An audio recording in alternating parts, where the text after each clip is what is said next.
There are only two things that are stopping you from building relationships with the ultra wealthy, and the best part is that both of them are completely under your control. I've applied both of them to my own life and used them to connect with and build relationships with people who are making $5, $10, $20 million a year, and even a few who have crossed the $100 million net worth mark. What I'm about to share with you falls into what I call business philosophy, taking ancient wisdoms and applying them in ways that gives you unfair advantages. Implementing the first principle really only requires a shift in perspective. But without the second principle, you will never really be at a place where you can be taken seriously by the ultra successful. But let's just jump right in. Though the first principle really is a mindset shift, I found it works really well in a particular environment. Before I ever meet with someone important, I always make a point to first visit the Adoration Chapel. It's like, why do you do that? Early on, whenever I would have a conversation with somebody who was worth 8 figures, I used to freak out. I mean, I had a lot of anxiety around that, and I think part of it is just I was talking to people who were serious about business in a way that I never had been before. But then I realized I had a secret advantage, and when I started using it, everything changed. See, you may not share my religious background, but here's something that's universal. When you spend time in prayer with the creator of the universe, and you're speaking to him in a serious way, something just shifts. See, when you're having a conversation with God, and then you step out of that, and you have a conversation with a wealthy person, you just begin to see them as they are, which is just another human being. This works because we naturally view life in hierarchies, but we need to make sure that the hierarchies are rightly ordered, and there is a right order. Things only fit in their proper order when everything else is aligned and oriented towards one direction. Just so it makes sense, as a quick overview of the whole hierarchy, we can only really put someone in one of 4 categories.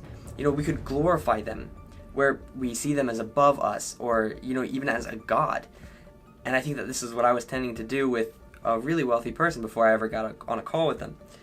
We could also vilify them, and the danger here is that, we're demonizing them. We're looking at them in a way that you are beneath me because you're evil because of your wealth or because of your success. And this is also really dangerous. We could objectify them, where we boil them down into they are just, a tool for me to accomplish my goals. And this is also really dangerous, because you're not looking at them as a human.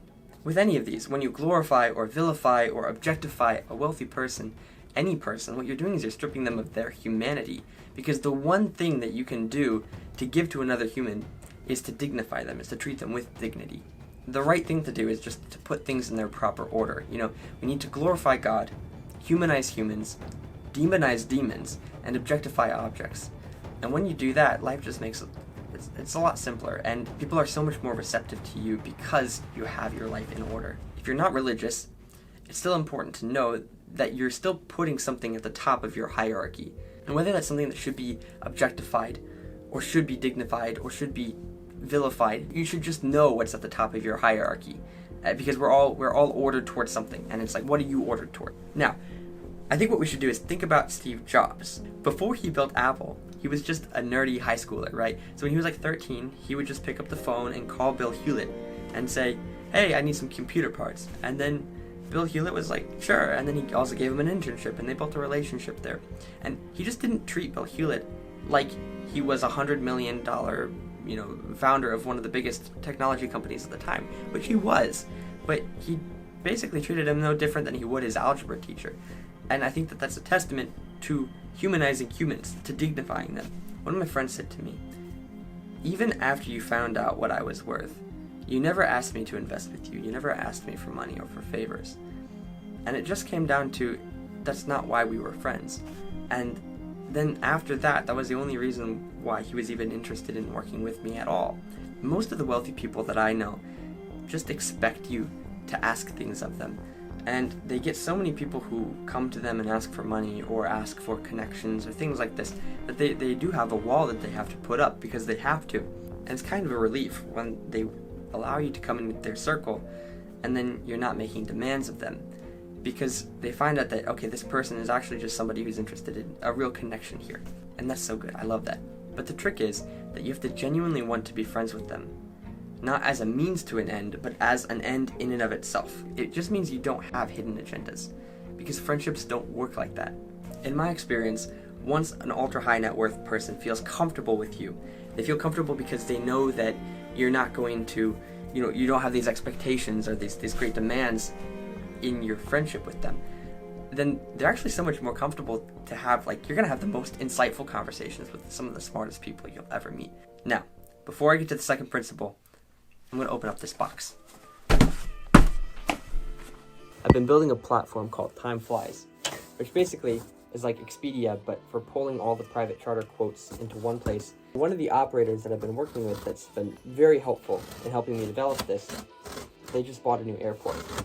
And so I wanted to thank them in some way, for the help that they're doing, and as kind of a congratulations for the airport that they built. Bought. That's what it is. So I'm going to take it and get it framed. Giant picture frame secured. We're good. Basically, I just took a Google Maps overlay of the airport they bought and I kind of graphed it out. I'm pretty happy with how it looks, and I'll give this to them next week when I get lunch with them. Okay, so the second principle that I've learned is really crucial, but if you don't have it yet, then it's going to take a lot of effort to get there. A really strong guy and a wife beater once said that the way to impress poor people is to outspend them. And if you want to impress rich people, you outwork them. Basically, it comes down to this. You need to be someone who is interesting. It's not just about brute force, but taking consistent action over a long period of time. And then you apply that action to a problem or a project that just evokes curiosity. This is actually a winning formula to building a relationship with someone who, in almost every sense, doesn't need you. But at the very least, they enjoy hearing about what you're doing, and they like to see young people trying. Once I was having lunch with the owner of a country club who's made a few $100 million in his career. And the thing that caught his interest with me wasn't that I convinced him that I was some kind of a big deal. He knew that I wasn't. He knew I was just getting started. It's only because I was working to solve a problem that he also had, and he knew that I was completely dedicated to it. There's a real component to maybe the only thing you can actually give them is the relationship. And that's actually really good, because interesting people like talking to interesting people. And so the best thing that you can do is just be an interesting person, and you can talk to them.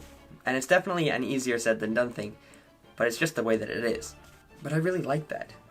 It's basically like the only thing that you can give them that they can't buy with all of the money that they have is your heart. It's the only substantial thing that you have to give them. And they may be inspired by your drive, or they just might it might be entertaining to them, but it doesn't matter. It's still a relationship where you're giving them something. When you have a foundation of trust and they feel comfortable, they will share their weaknesses, and they will share the problems or stresses that they've been encountering. It just makes it so easy, and you're like, yeah, this is a person who goes to the bathroom just like I do. And it is really helpful as a young entrepreneur to be able to learn from these people. So when your only concern is trying to make them feel comfortable connecting with another human being, you may actually be surprised how few people in their lives do this, because so many people come to the table with these hidden agendas. And so with that as your concern, you really are viewing them in a way that gives them so much dignity. And that is a real gift that you can give an ultra-successful person, because money can't buy it.